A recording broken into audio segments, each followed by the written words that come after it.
নমস্কার, আমি ডক্টর সুতপা বসু। আজকে আলোচনা করব একটা অদ্ভুত জিনিস, যেটা আপনাদের কাছে খুবই পরিচিত। সেটা হচ্ছে ঘোড়ার নাল। এই ঘোড়ার নাল বাড়ির যে কোনো প্রবলেম, দুঃখ, দৈন্য, দুর্দশা, বাস্তুদোষ, এসব দূর করতে ঘোড়ার নাল ভীষণ ভীষণ উপযোগী। অরিজিনাল ঘোড়ার নাল হতে হবে। ঘোড়ার নাল লোহার হয় এবং ঘোড়ার নাল কিন্তু শনির প্রতীক। লোহা, কালো, আর ঘোড়া স্পিডকে বোঝায়। শনির নেগেটিভ ইফেক্ট এই ঘোড়ার নালে দূর হয়। বাড়িতে যদি কারোর বাস্তু দোষ থাকে, তাহলে ঘোড়ার নাল উল্টো দিক করে, মানে ইংরেজির ইউ এর মতো করে যদি মেন সদর দরজায় লাগানো হয়, তাহলে বাস্তু দোষ নিবারণে কাজ দেয়। ধরুন আপনার বাড়িতে বাস্তু দোষ আছে, ঘোড়ার নাল লাগালে সেই দোষ কিন্তু অনেকটাই প্রশমিত হবে। আচ্ছা, ধরুন অন্ন, বস্ত্র, অর্থর অভাব, ভীষণভাবে অন্নাভাব, এর বাঁচার উপায় কিন্তু ঘোড়ার নাল।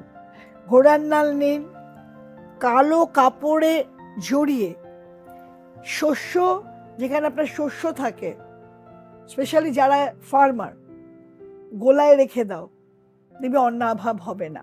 ঘোড়ার নালকে লক্ষ্মী ভাবা হয়, লক্ষ্মীর মতো।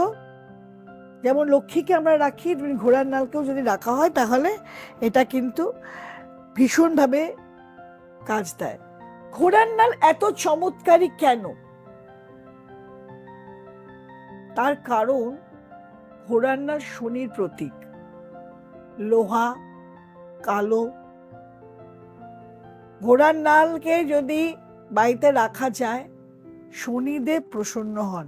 আর দরজায় কিভাবে ঘোড়ার নাল লাগাবেন, ওটাকে ইউ মতো করে নিতে হবে।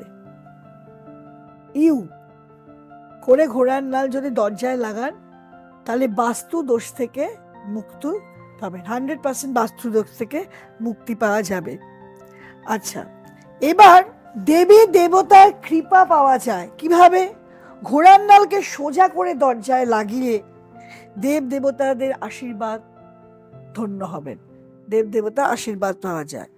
লক্ষ্মীর প্রসন্নতার জন্য ঘোড়ার নালকে যত্ন করে কাপড়ে মুড়িয়ে, কালো কাপড়ে জড়িয়ে, এর ফলে এটাকে রাখলে ধন বৃদ্ধি হয়। একটা তো অন্য অভাব মেটে যদি আপনি গিয়ে ওটা ঘোড়ার নালকে কালো কাপড়ে জড়িয়ে শস্য, যেখানে শস্য ভাণ্ডার আপনার, সেখানে রেখে দেন, তাহলে হয়।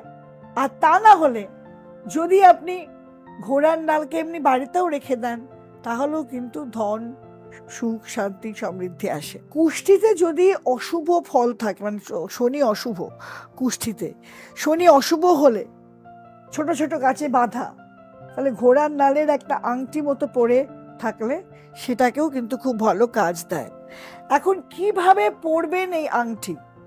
যে কোনো শনিবার এই আংটিটি পরতে পারেন।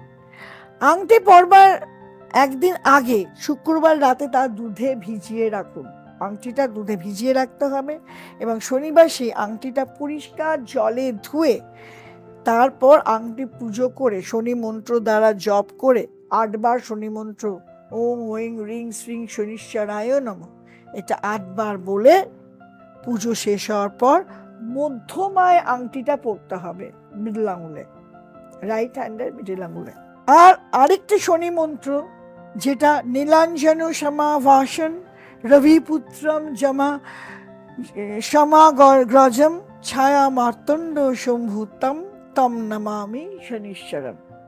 এই মন্ত্রটি যদি 104 বার পড়া যায়, তাহলে শনিদেব প্রসন্ন হয় এবং কারুর জন্মকুষ্ঠিতে শনি কুপিত থাকলে সেখান থেকে সে বেরিয়ে আসতে পারে এবং সেখান তার ভীষণভাবে লাভ হয়। তাহলে দেখতে পাচ্ছ কিভাবে ঘোড়ার নাল, একটা সামান্য জিনিস থেকে আমরা শনির কুপিত ভাব থেকে প্রশমিত হতে পারে। কিছুই এমন কিছু দাম না, কিন্তু অরিজিনাল নিতে হবে। বড় বাজারে অনেক ডুপ্লিকেট পাওয়া যায়, ডুপ্লিকেট নিলে হবে না। আপনার অ্যাস্ট্রোলজারের কাছ থেকে নিন, আমাকে বললে আমিও এনে দিতে পারি, ঠিক জায়গা থেকে নিতে হবে। আচ্ছা, এবার আমি একটা আসল কথায় আসি। আমার ক্লাস চলছে, কেপি এবং বৈদিক ক্লাস চলছে। যারা জ্যোতিষ ক্লাস করতে ইচ্ছুক, আমি আমার বিভিন্ন ইয়েতে বলে থাকি, বিভিন্ন ভিডিওতে বলে থাকি যে বুধ বৃহস্পতির কানেকশন থাকলে, 10, 11, 2, 6, 7 কানেকশন থাকলে অ্যাস্ট্রোলজিতে সাকসেস পাওয়া যায়, অ্যাস্ট্রোলজি হয়। যাদের মনেই হয় যে অ্যাস্ট্রোলজি করতে চাও, ইচ্ছা আছে, বুধ বৃহস্পতি কানেকশন আছে, তারা অবশ্যই আমার সাথে যোগাযোগ করো। দিশা চ্যারিটেবল ট্রাস্ট নামে আমার একটা ইনস্টিটিউট আছে, নন প্রফিটেবল অর্গানাইজেশন। খুবই সামান্য, মানে একটা অত্যন্ত মিগার মানি, একেবারে নামমাত্র টাকায় পড়ানো হয়। যোগাযোগ করো। অ্যাস্ট্রোলজি কিন্তু খুব ভালো প্রফেশন হতে পারে। কেউ যদি সৎভাবে ভালো করে অ্যাস্ট্রোলজি করতে চায়, করতে পারো। নিচে আমার নাম্বার যাচ্ছে, স্ক্রল করো, নাম্বারটা দেখে অবশ্যই যোগাযোগ করো। আর এই উপস্থাপনা ভালো লাগলে লাইক, কমেন্ট, শেয়ার। জানতে চাও না, আমি তো আপনাদের কাছ থেকে অনেক কমেন্টস চাই। কমেন্ট করুন, আরও যাতে আমি ভালো কাজ করতে পারি। ভালো কি দেখতে চান বলুন, কি সম্বন্ধে জানতে চান, কোন বিষয় নিয়ে জানতে চান বলুন, আমি সেই সব বিষয় নিয়ে ডিসকাস করব। আর যারা এখনো সাবস্ক্রাইব করনি, তারা সাবস্ক্রাইব করে দাও, বেল আইকনটা প্রেস করে নতুন নোটিফিকেশন পাও। নমস্কার।